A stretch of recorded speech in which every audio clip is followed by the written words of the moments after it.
Hello दोस्तों, welcome to electrician ज्ञान YouTube channel. आज हम इस वीडियो में देखेंगे ड्यूल स्टार्टर का कंट्रोल वायरिंग और पावर वायरिंग कैसे बनाया जाता है। अगर आप इलेक्ट्रिक इंटरव्यू देने जा रहे हो तो अक्सर इलेक्ट्रिक इंटरव्यू के अंदर आपको एक कॉमन क्वेश्चन पूछा जाता है कि ड्यूल स्टार्टर का कंट्रोल वायरिंग और पावर वायरिंग बना के दिखाइए।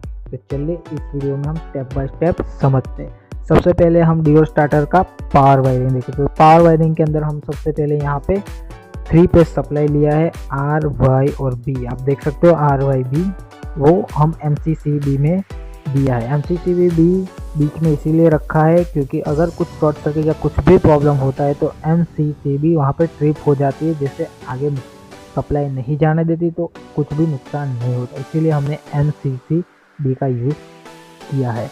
MCCB में से निकल के सप्लाई जाएगा कॉन्टेक्टर के विपरीत टर्मिनल भाग में, जो यहाँ पे दिखाई दे रहा है 1, 3 और 5। उसके अंदर 3 फेज सप्लाई जाएगा। वहाँ से निकल के जाएगा ओवरलोड रिले, वहाँ पे अटैच किया होता है। ओवरलोड रिले इसलिए रखा है कि मोटर पे या सप्लाई को आगे नहीं जाने देता, ट्रिप कर देता है, जिससे मोटर को कुछ नुकसान या कुछ भी प्रॉब्लम नहीं होने देता। इसीलिए हमने ओवरलोड रिले यहाँ पे यूज़ किया जाता है। ओवरलोड रिले के अंदर से सप्लाई निकल के 3 फेज इंडक्शन मोटर के अंदर जाता है। तो ये था हमारा पावर।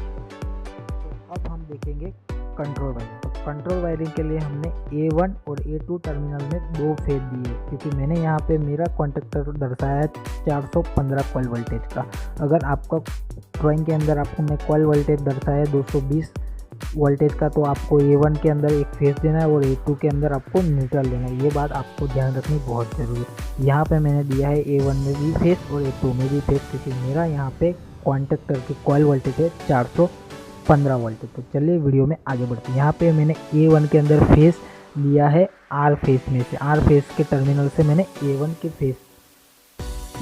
पॉइंट में मैंने ये फेस दिया है।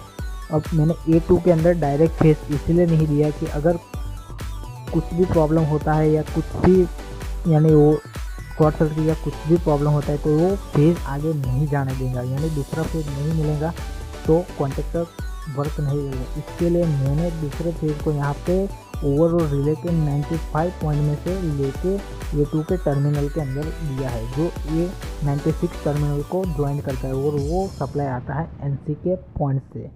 और NC को सप्लाई मिलता है, यहाँ पे दर्शाया है, आप देख सकते हो 54 में से सप्लाई निकलता है, जो जाता है NC के एक पॉइंट में। यहाँ पे आप देख सकते हो NC के एक पॉइंट में और NO के एक पॉइंट में ये सप्लाई जाता है।